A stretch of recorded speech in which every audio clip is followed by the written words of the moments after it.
Hey, folks, welcome back to another episode of Second and Saints. John Hendricks alongside Ross Jackson talking about Saints Commanders postgame. We said we'd be here. Ross, interesting game. I would say that, right? Like a tale of two halves, as they would say. But like, here's the thing. It's like the norm, right? Like this is just kind of the microcosm of how this team has been like in past 3 or 4 years, right? Like I'm not really surprised. It's like one half is stinky, the other one you fought, you come up short. Like it's the same formula, but this one had a way different feel to it because they almost pulled off the upset today. Yeah, man. I was gonna say, like, yeah, I guess it technically like fits a similar rhythm to what we've seen from the Saints in the past few years. But man, was that entertaining! Man, was that fun! Man, did that have twists and turns and suspense and drama and all of it. Like, it was cool. Like, it was a fun game. Like, I think one of the things I've been talking about is, I understand people don't like moral victories and stuff like that. I get that 100%. But this is one of those ones, you know what I mean? To where like you can walk away, you can kind of go, I think the Saints learned some good things for themselves. And obviously at the top of that list is rookie quarterback Spencer Rattler all over again. Right. I agree. I mean, again, he's probably the focal point, but I'd say let's start with the ugly, right? Let's start with Jake Haener's day. Did not have a good outing. That was really shocking to me. And of course, they cited that, he only had 14 plays in the first half. I mean, they only had one first down. He got sacked a good bit. I thought the O-line protection was kind of iffy. I thought maybe he held on the ball a little bit too long in some aspects. You got one play that gets wiped out because of a holding penalty.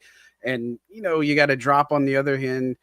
But you didn't have a run game. Like I said this on our pregame show or our game preview, was the fact that you needed to get him comfortable early. And I don't think Jake Haener was comfortable early. I just really didn't get that. Aside that Alvin Kamara pass, that choice route, like that was the highlight of the first half practically. Yeah, for sure. And look, that was a great throw. He fit that in a closing window and a window that was closing fast, hit Alvin Kamara in stride, allowed him to be able to pick up the yards after catch. The play that you mentioned that got wiped out was really nice, extending the play, hitting Cedric Wilson down the right sideline to pick up what would have been a first down there. But then, of course, as you mentioned, the holding call, wiping that out. So just tough to kind of catch a rhythm there. But I agree. I don't think Jake Haener ever really looked comfortable in this offense or in this game, rather. Not really with it's not really a question of the offense. It was just like him under pressure, under duress constantly, and all those other things. But I think there were also times where could have stepped up in the pocket, could have moved to the outside, maybe didn't need to bail in some circumstances where he bailed. This was one of those things that we looked at in the pregame or before the game that was kind of the pitfall when it comes to a young quarterback, not just Jake Haener, but a young quarterback, is sometimes feeling pressure when pressure is not there, and then not being able to move get out of the way when pressure is there. And I think that Jake Haener had a little bit of both of those things going on, in addition to holding onto the ball a little bit too long in some of those situations.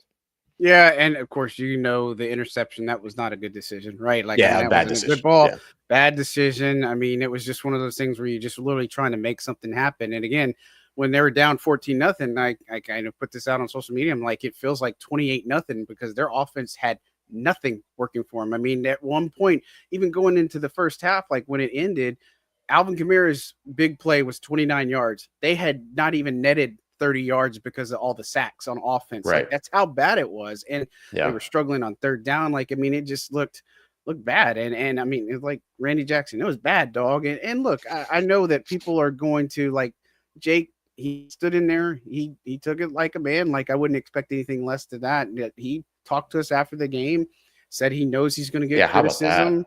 He knows that it's all this other stuff. He's got to go back to work. And I agree. I mean, like, that's the thing. You're going to have crappy days in the NFL. You do have to go back to the drawing board. But I guess, first of all, while we're sticking on Jake Haener, I mean, is this the thing where, he may only get one shot to start, like he kind of said?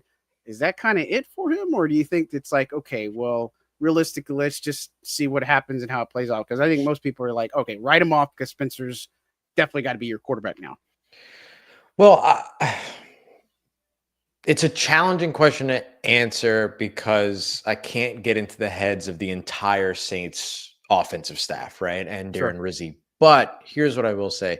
The NFL has proven to be remarkably impatient about young quarterbacks over and over and over again. The Saints have proven to be very patient with just about everything. And so maybe the latter overrules the former.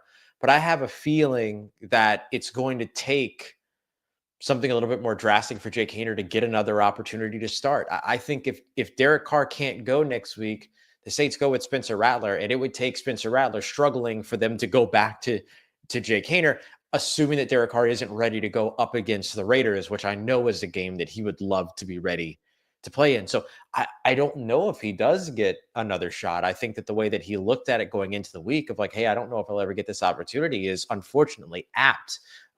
Just based on the circumstances. I don't think the Saints are going to give up on him, though. I think those are different conversations, right? I think the opportunities are going to be limited moving forward, but I don't think the Saints are going to give up on him.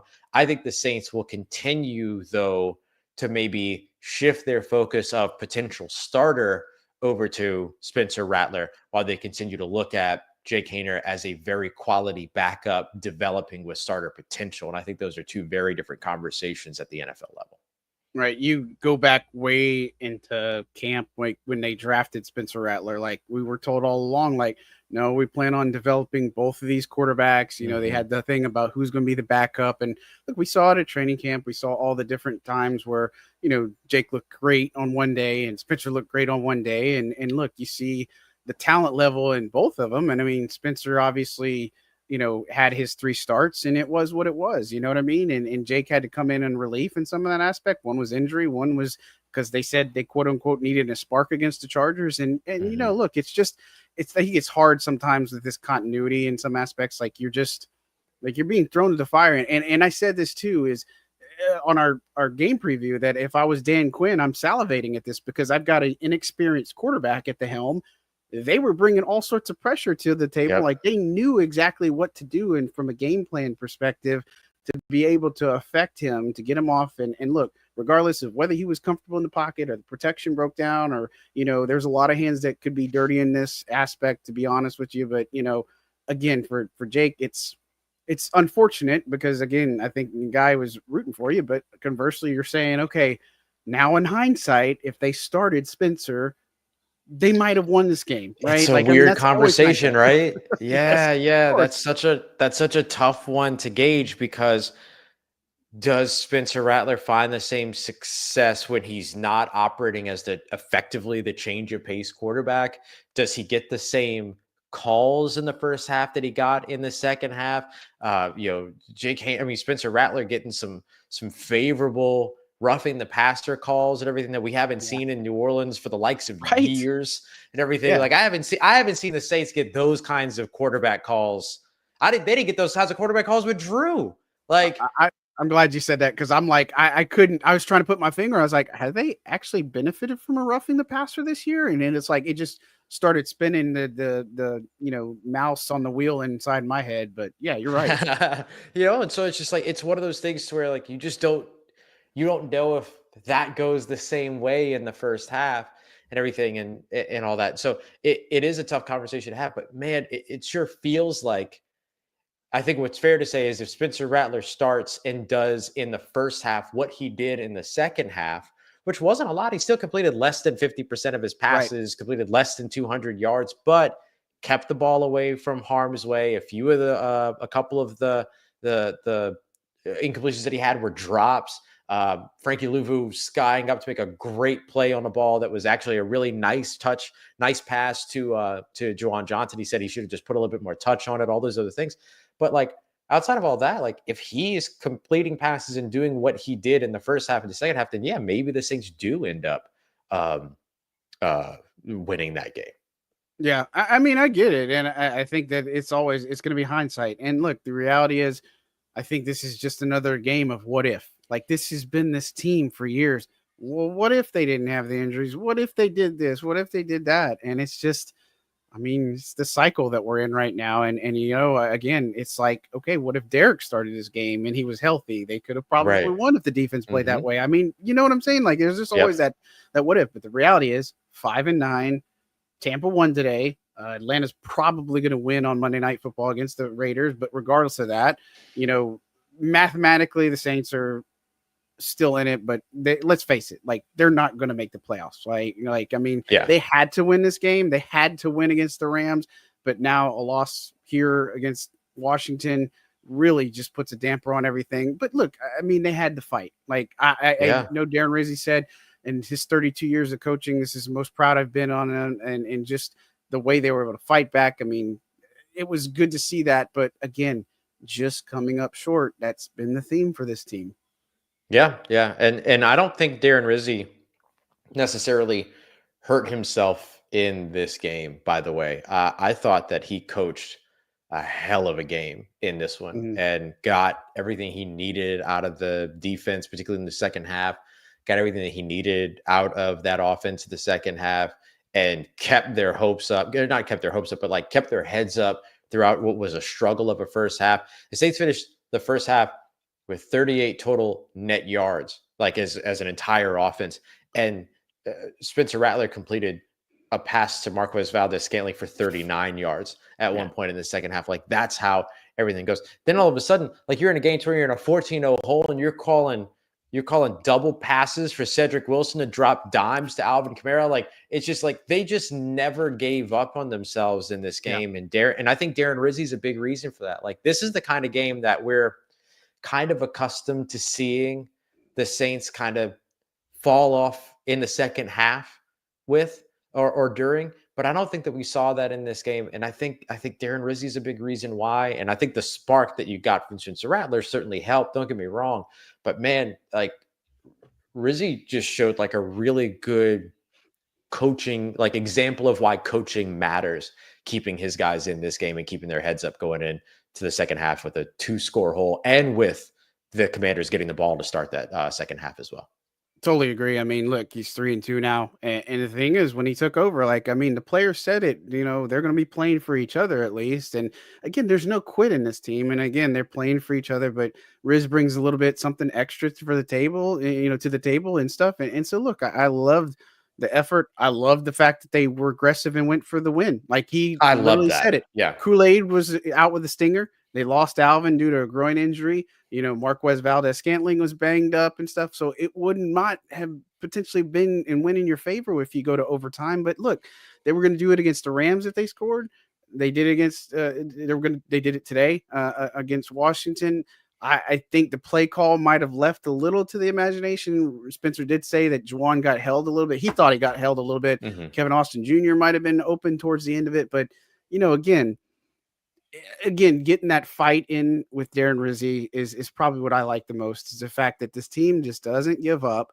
And look, I know the record isn't good. I know they're going to miss the playoffs. I know it's a losing season, because it is a losing season. Hmm.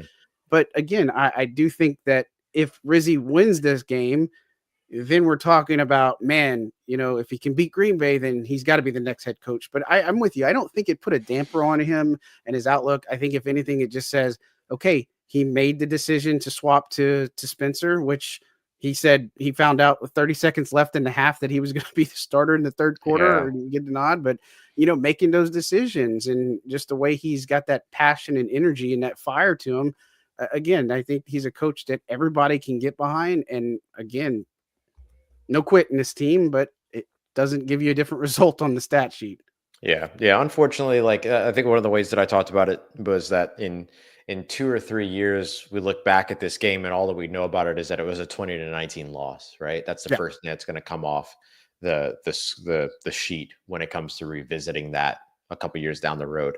But when you look at what you actually learned in this game, which is the value of aggression, the value of kind of figuring out what you have in kind of these two quarterbacks, or getting some more information towards that result, figuring out that, like, hey, Kendre Miller coming in place of Alvin Kamara ran for 5.1 yards per carry. He looked great in this game again. Chase Young coming up with 2 sacks, 8 sacks total for the defense, 6 points allowed in the second half, all that. I think all of those are the things that we learn in the short term that I think maybe influence some of the decisions that the Saints have to make in the short term. But I think in 2 or 3 years, we look back at this game and it's just one of the losses of a larger conversation around the season.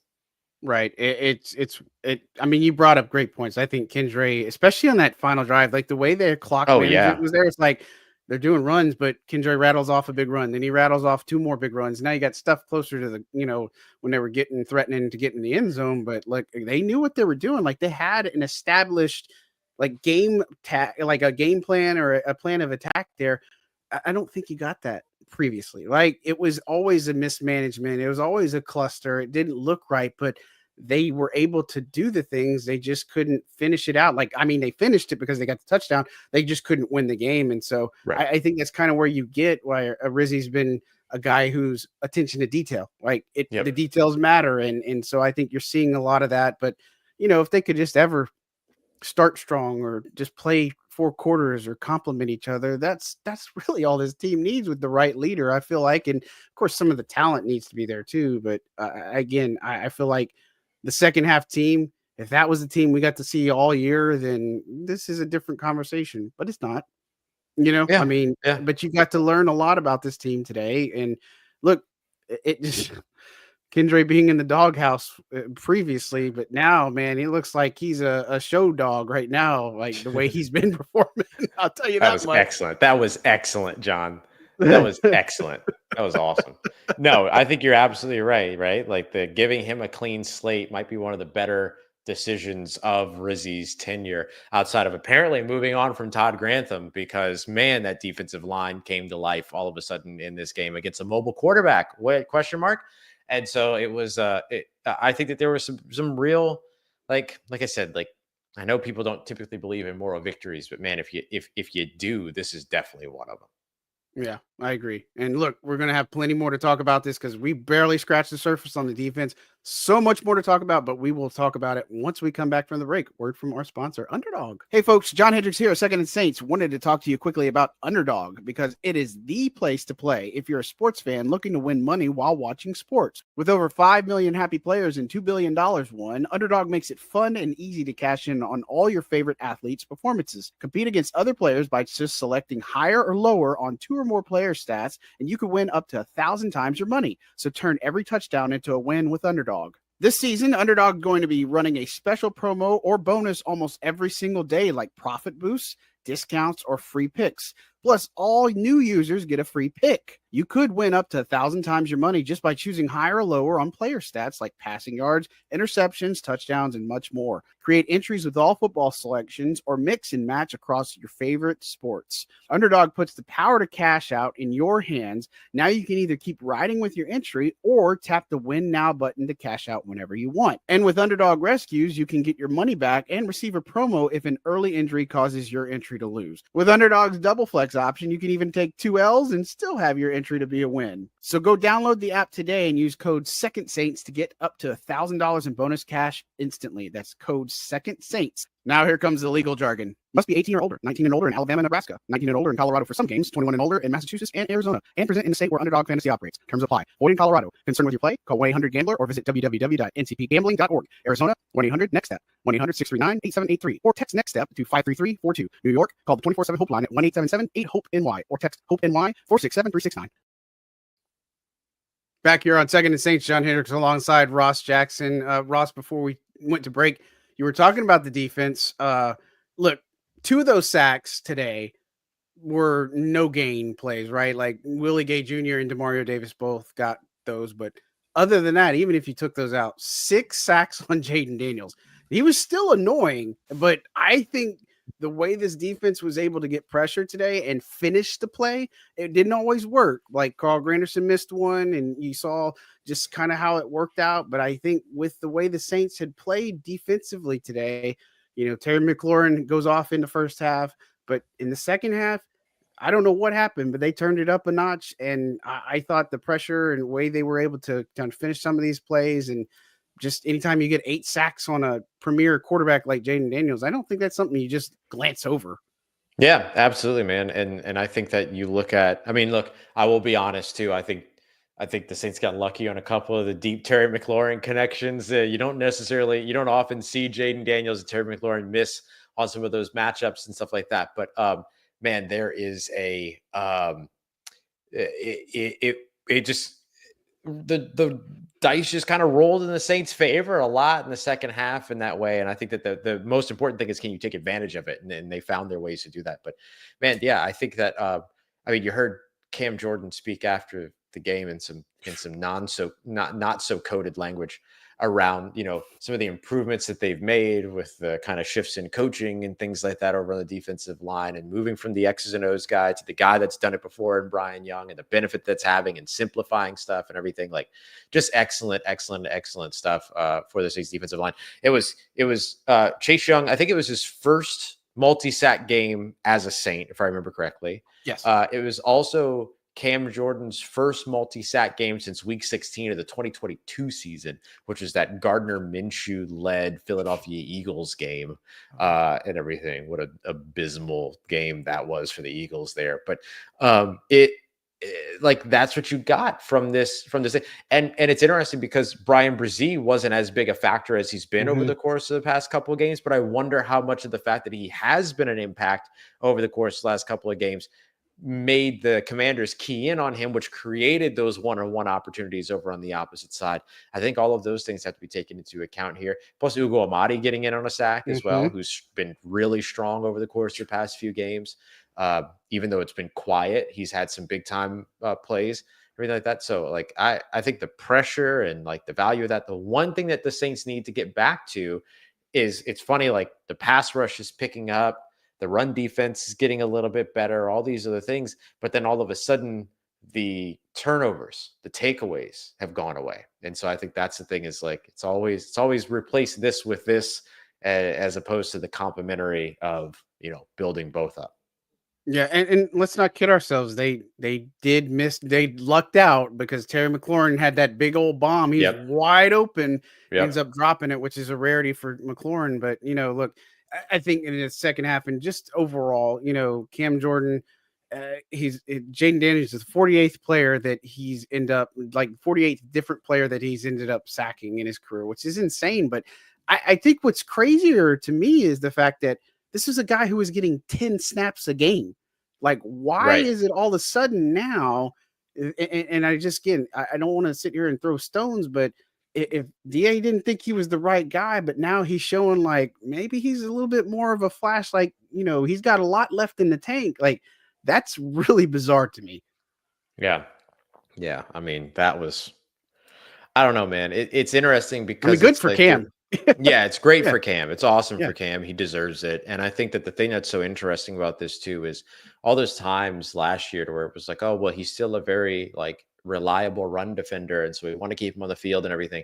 And then all of that narrative just kind of went away here in 2023 or 2024. And then the Saints have been struggling against the run. And then now all of a sudden his snaps start to tick up. And even in this game where you had two rushers that went for over 60 yards, including Jayden Daniels, you were still in a situation where you only allowed 3.9 yards per carry in this game as a defense up against Washington. And you gave up two 20-yard runs, 20-yard run and a 24-yard run, I think it was. But outside of that, like, nothing too egregious when it came to the Saints defending this run game. And so it's interesting, it's like, oh, wait, you get the guy back on the field that's good against the run, and then you see some improvement in the run game. And then once you start to see some improvement in the run game, all of a sudden you're getting after the quarterback.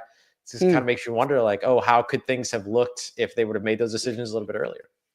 Right. I feel you. And look, I think no matter how it shapes out, I guess better late than never. But I mean, again, it's just the fact that it's like you look back at the decisions that were made and all this other stuff. We can get caught up in all the weeds and all that other stuff. But, bottom line is it's good to see it now more than never. And the thing is, there was some third down plays, obviously, like Washington had 3 straight third down conversions. Some of them were long, some of them were, easily managed and stuff. I mean, there's some areas where their defense obviously needs to get cleaned up. I think Mhm. personnel wise, I mean, they got some really good talent. You singled out Ugo Amadi, which again we've been talking about him for weeks. I mean, this is a guy who's played extremely well in Mhm. his spotlight, if you will, and I think Demario Davis might have had his best game as a Oh Saint in a man, he was long time. awesome. Like, I don't want to Yeah. say like ever, but one of the top games out there. He was all over the field. I think he ended up like 14 tackles or something crazy like that. And he went over 100. 8 straight year he does that. 7 of Yep. those came with the Saints. So that's like pretty crazy because this is a guy who's not supposed to be that way, right? Like he's Yeah. old, quote unquote, but for him, age is just a number. Mhm. Again, defensively, I like getting after the quarterback and seeing what they were able to do, and it just opens up some possibilities because what we've been talking about is everybody's under evaluation. So Right. if you're Brian Young, heck, this is an amazing opportunity for you. If you're Chase Young, I think he's found a pretty good spot here in New Orleans. And again, the Mhm. way he's played last game, this game, I'm not saying open up the checkbook or anything, but I feel like he should become more of a priority to resign at this point, and of course, depends on the salary cap, all this other stuff. They got a Sure. lot more free agents to have to worry about. Peyton Turner's going to be a free agent. Tano's going to be a free agent. Chase Young's going to be a free agent. Are they even going to put Isaiah Foskey in the mix? You know what I'm saying? So, but I like what Chase Young's been able to do here since he's got here. Yeah. Yeah. Look, you know, uh, I think there's a good chance that Peyton Turner is not back next season. I think Right. we've kind of always said that like once he didn't pick Mm. up his 5th-year option, this was kind of this prove it year. Today he gets flagged for the penalty on the field goal that ends up turning into a touchdown later, and all these other pieces and stuff like that. And then he hasn't really, this is the seasons where he has been healthy and has been available and on the field. And that used to be the one critique around it, right? Is that he wasn't healthy, he wasn't available, he wasn't on the field. Now he is, but not having as much of an impact as you'd like to see from him. And so I think it's going to be tough to justify or whatever it might be. It's going to be tough to bring him back. And if they do, it's on like a small contract, 1 year kind of prove it situation without much of a commitment to it all, everything. And so and Antano didn't make his debut this week like we Mhm. expected, like many of us expected. So maybe that happens next week.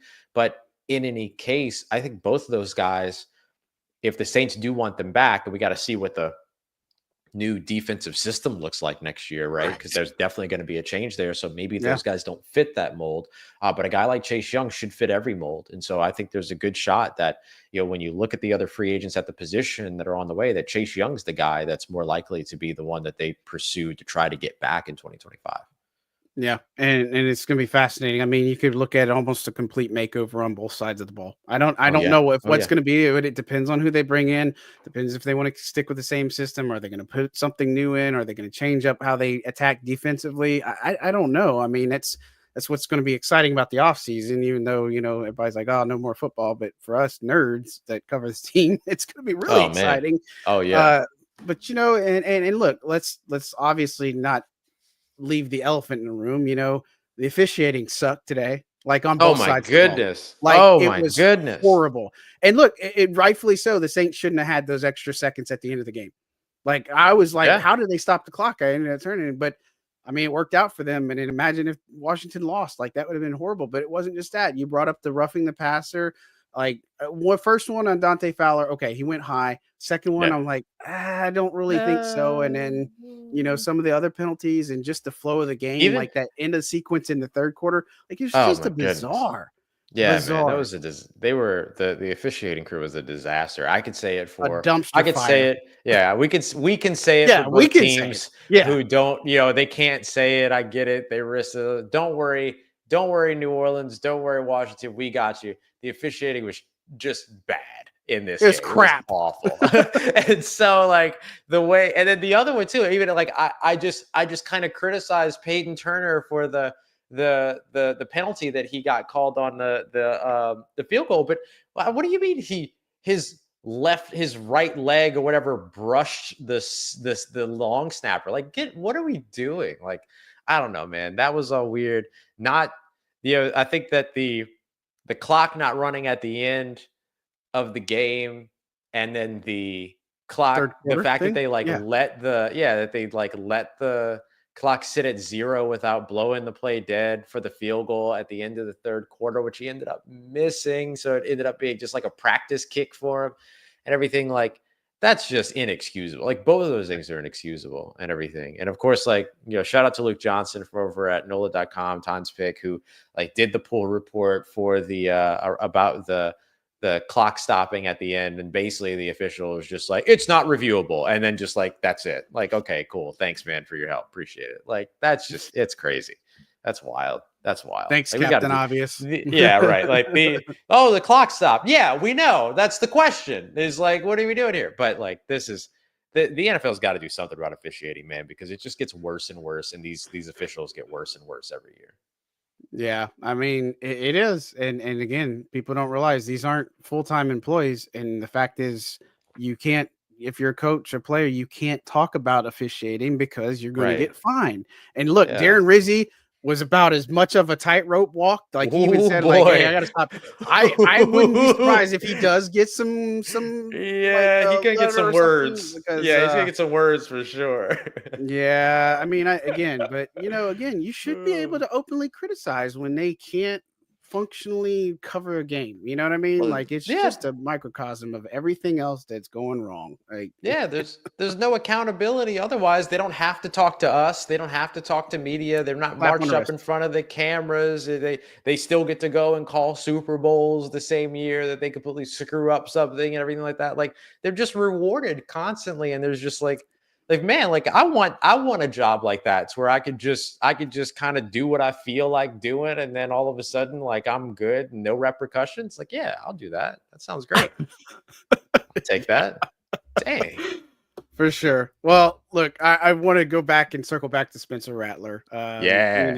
Like, let's talk about him. Because I know a lot of people are like, "Oh man, I don't need to see Derek Carr again this year." Like, slow your roll. Okay, all right. Sorry, calm down. I've already seen like, oh, the agenda's back on, all this other stuff. Like, okay, guys, like, I think my takeaway was I was excited about what Spencer was able to do. And again, 10 for 21, 135 yards, a touchdown.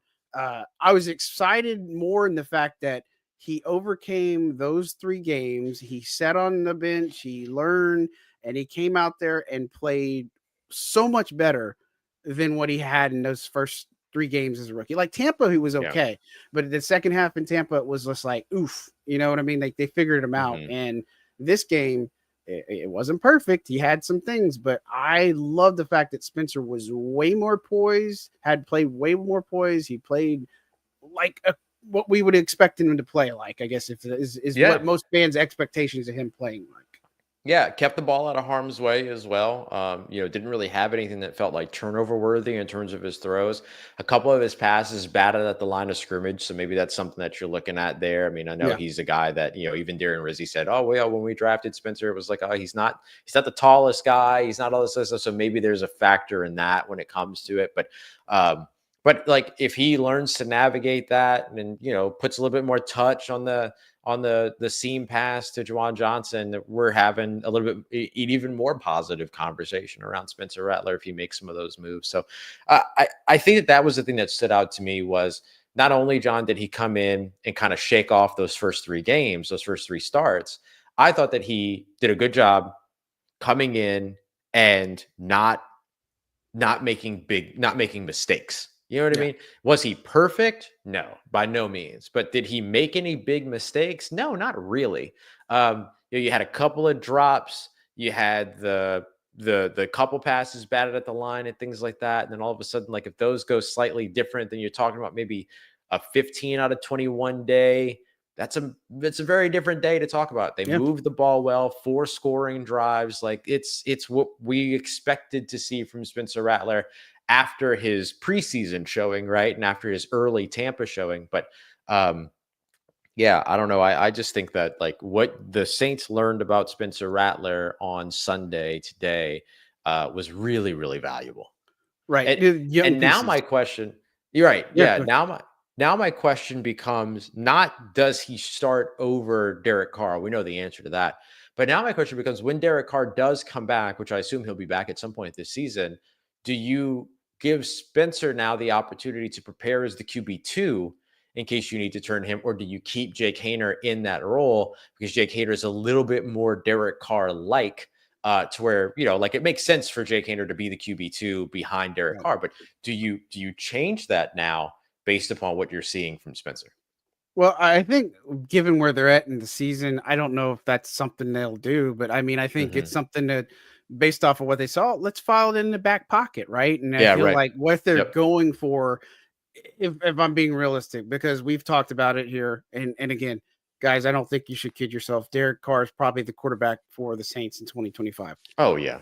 Just it is. Yeah. But I think what this creates is now there's even a bigger emphasis on who is the backup, because even all Yeah. along, if you go back to past episodes, don't forget to like and subscribe. We Thank you. had talked about Spencer Rattler just coming in and developing and growing and kind of learning in that role for a couple of seasons. And so maybe if he can continue to build on these mechanics and build off of what he's done in his rookie season, next year he may get some more opportunities. But then after life after Derek Carr, maybe he is the guy that they feel comfortable in turning to. But maybe that time is not right now, but it could be something down the line if you guys are patient enough. That's the thing. Yeah. Yeah, and I think the offseason is going to be really important for Rattler as well. When I did my one-on-one with him and I talked about it, he was very adamant about how like the offseason is going to be really big for him. Give Yeah. him an opportunity to, what he said was, come back a new quarterback, come back a different person and everything. And so like he's got things that he wants to work on in terms of which I assume has to do with like workouts and getting, he mentioned his lower body, getting faster, working on that, all these other things. So I think that there's like some of these kind of fine tuning, maybe even big shift things that he wants to do over the course of the offseason that maybe helps him transform into an even better pro come next year. So I'm really interested to see how that shakes out for him as well, because he's looking at the he's not just looking at like, okay, what's the end goal? He seems to be very much looking at what his process is, right? In terms of getting there. And a lot of that process can't happen while he's, actively playing games and things like that. And so I'm really interested to see kind of how things shift for him over the course of the offseason and how that potentially furthers his potential and opportunity in 2025 and beyond.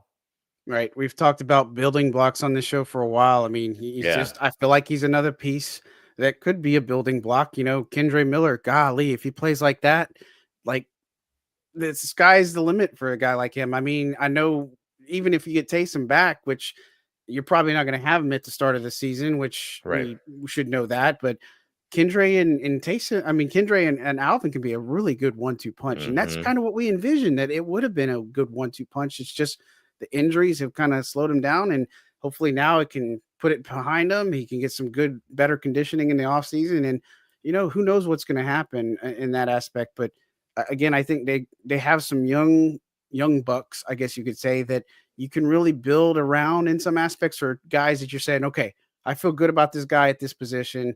Maybe we look at addressing this particular spot or whatever the case may be. And I don't know. It's one of those things. The 2-point attempt, because obviously that connection to Foster was insane. Right. That wasn't just the only connection. There was a play where Rattler evaded the pressure and like had this little dump off to Yeah. Foster, who came from blocking to come in and get Yep. open and then made the moves. Like Foster's been been on one a lot lately. I mean, he's been pretty solid, but that's a big hookup for a touchdown. But what did you see on the 2-point conversion?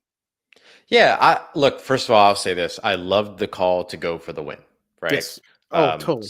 Such a big part of coaching, in my opinion, is showing your guys that you believe in them and showing everybody else that there's something to believe in. And I thought that Darren Rizzi did that by making that decision. So I want to start off with that. Right. Totally agree. I liked the play call in terms of what it is that the Saints did. I liked it for two reasons. The first of which is you put Spencer Rattler on the move, and that's where he's very Mm, comfortable. He wants to use his legs more, all those other things. And you're threatening the defense with his ability to run. So you might be able to pull somebody down. Like there's a lot of things that didn't necessarily go that way, or just didn't necessarily go probably as planned for the specific play call. But I can see the vision of the play call in terms of bringing a linebacker down, a safety down, forcing somebody to crash down on Spencer Rattler, thereby opening up somebody in the end zone. I get it. yeah. The second reason why I liked it was go to the tight end, go to the big body, go to effectively the exact same place where you just went. Foster Moreau, right hash, beyond the right hash, at the front of the goal line. That's what they went for, or at the front of the end zone, excuse me. That's what they went for, but they went for it with Juwan this time. And they were an inch away, a couple inches away at most, from winning that football game. And so that's why I liked it. I liked the play call. I liked the call to do it all on its own as well. Yeah, I mean, I know it's hindsight, kick it and go into OT, but we talked about why, Rizzi was thinking about it, and every single player wanted to do it. Like they had the momentum in a lot of aspects, they had it all there. I mean, again, it was theirs for the taking. They just couldn't finish it, right? And so at first, I don't know that I really liked the play call, but I was just looking at how things were, and I think I tend to be okay. I agree, putting Spencer on the run or on the move a little bit, and then Juwan, it's close. I think Juwan knows probably in his mind that he probably should have had the ball, but again, maybe held up just a little bit, and that little small second was what the Saints needed, just like against the Rams. They just needed a half second more to find the open person. I don't know, but it's tough, and regardless, they still lost the game, and still looking at like a top 10 draft pick and all this other stuff. So it's not like for the guys who are the tank people, it's didn't hurt them. You know what I mean? That's it. It wouldn't, and even if they would have won that game, it wouldn't have changed their draft position enough or anything like that. Like they'd be right where they are. And so, yeah, why not? Right. Yeah. Why not? And I think that's the biggest thing is pull out all the stops and stuff. And so, again, they got a tough task in Green Bay next week. And this is probably a good time to announce, like, we're not going to make that road trip for various reasons, but we are going to have our first watch party. So you'll be able to hang out with me and Ross throughout that game here on our stream. We'll be live for the entire game. We might have to have some bio breaks and some food breaks every once in a while, but we'll be working, but we'll be in doing a live stream. So I told Ross it's like discount Key and Peele Manning cast type stuff. And so I don't know, just looking forward to that. So we'll put it up, spread the word, but that's the plan for Monday Night Football. I'm really excited about that. But look, any other things? Oh gosh, let me say this because I am talking a lot, but special teams got to shout out. JT Gray, Rico Payton had another play where they met at the punter or punt returner again. JT Gray has been playing outstanding, I feel like, and he had another really good stop there. Jalen Ford made a really nice special teams play, special team stop. He got the nod because DeMarco Jackson was on injured reserve. But look, I can't not mention special teams. I thought Matt Hayball did a pretty good job punting too, but and then groupie big kicks 41 and 51. I mean, again, I thought special teams was pretty solid. Like that phase of the game was not one that I questioned. I mean, Kendra had that one return that didn't go as long as his other ones. So, but I feel like that's something you just got to bring up. So what else for you? Yeah, for sure. No, I wanted to shout out Hayball too. 2 of his 4 punts were inside the 20, both of which inside the 10, one of which inside the 5. So really, really nice stuff there. JT Gray, of course, fielding that punt at the 2-yard line, if I remember correctly, John, I think it was, and everything. So just excellent there. And then I thought that the other thing that the Saints offense did in the second half that I want to make sure that we highlight is that they strung together long drives. Their shortest drive in the second half was equal to their longest drive plays wise in the first half, 6 plays. Then they had drives of 10 plays, 12 plays, I think it was. They had an 8-play drive, if I recall correctly. And so just really good stuff in the second half from that positioning. I'm just looking at it. Sorry, it was 6 plays, 9 plays, 7 plays, and 11 plays. So I was wrong on literally every number that I said. So just ignore all the numbers that I said and remember those numbers instead. And so like that was the thing that I thought was good. And then look, they went from having a minus 14 net yard drive. They had 3 more drives in the first half that were less than 20 yards, one of which was a minus 4-yard drive. And then in the second half, their 4 drives were 71, 51, 59, 56 yards. That's what you wanted. That's what you wanted to see from this team. And how about another pair of missed field goals in front of Darren Rizzi, even though one of them ended up getting re-kicked and all this other stuff. Just the Rizzi magic continues, man. Wild. Yeah, wild. And I Yep. wish if that field goal didn't count, then Saints probably would have won that game. You know what I mean? There's Very just different always these what situation. ifs. Mhm. But regardless, still a fun game in some aspects. Like I said, I came out of that game. I was hoping that they pulled off the upset at the end there, but I think based on what we thought, the Commanders were going to do, and based off what the Saints were able to do, this was way closer than any of Yeah. us would have thought. Like the Oh, yeah. Commanders, they got to get some things figured out because I know they have big playoff aspirations, and way Philly's going, they're going to win that division, but Washington's got some work to do before they can, think about going deeper than just a wild card. And look, I think they're super talented, but Oh, yeah. it's something they've got to figure out. Like Cliff Kingsbury's got to figure out some things. I think they tried some things differently today that it's not common for Washington, but that's what I'd say about them. Yeah, yeah. They're a team that's a year ahead, but still a year away, is the way that I look at them. Like they're a team that should be 2 or 3 years away right Yeah. now, but I think they're only a year away, so they're closer than expected, but still not necessarily that powerhouse that they could potentially be in another year or two. Yeah, I mean Detroit's still on top, pecking order, and Mhm. in Philly, I'd say the other teams, and so then after that, I mean you got to probably rope in Minnesota as being one of those teams. But again, doesn't matter how you do in the regular season, you want to be playing your best ball right now, and those teams that are ascending into the playoffs are going to be typically be the ones that are going to be there when it's all said and done. So, Mhm. but be fascinating. Saints aren't going to be one of those teams this year, though. Sorry. Womp womp.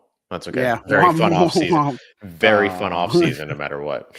Oh gosh, yes, so much, and I can't wait to divulge or dive into all that fun stuff. It'll be fun. So, well, Ross, as we wrap up here, as always, what you got coming up on Locked On, and what is coming up on LouisianaSports.net? Yeah, yeah. So Locked On wise, just got a post game reaction already out. We'll also dive into a little bit more of kind of the in depth portion of this game. Why did the sacks happen? Like what changed over the defensive side that allowed them to be able to get there? We'll kind of dive into that 2 minute drill at the end, what worked, what didn't work, all those other things.